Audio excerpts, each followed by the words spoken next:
Nyt tulemme toisen kerroksen kaksioon.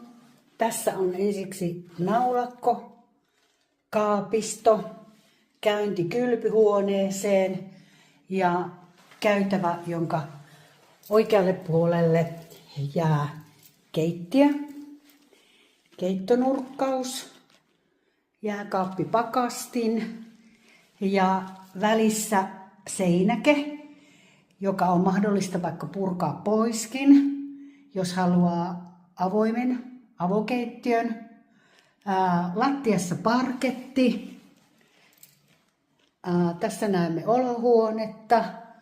Olohuoneesta on käynti lasitetulle parvekkeelle. Parvekkeen suunta on länteen. Parvekkeella Lumonin lasitukset. Täältä näkyy kirkontorni. S-Marketille on suora kulkuväylä tuosta parvekkeen edustalta. Ruokakauppa hyvin lähellä.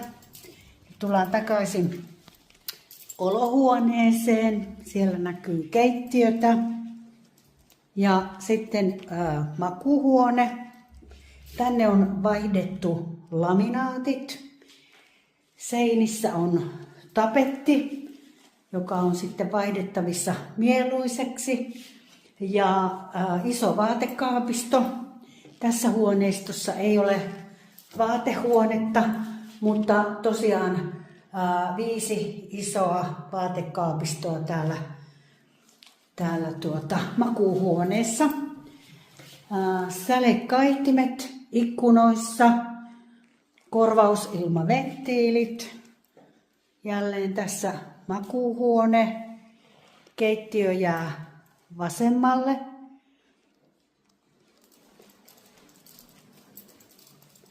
Eteiskäytävä, ulkoovi.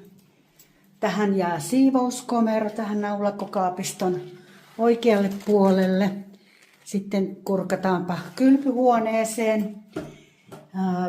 Pyykinpesukoneelle paikka ja sitten pesuaineelle kaapisto, lavuaari, peilikaapisto, upouusi vessanpönttö ja siellä suihkunurkkaus ja sitten saunatila, todella vähän käytetty saunatila, hyvin vaaleat alkuperäiset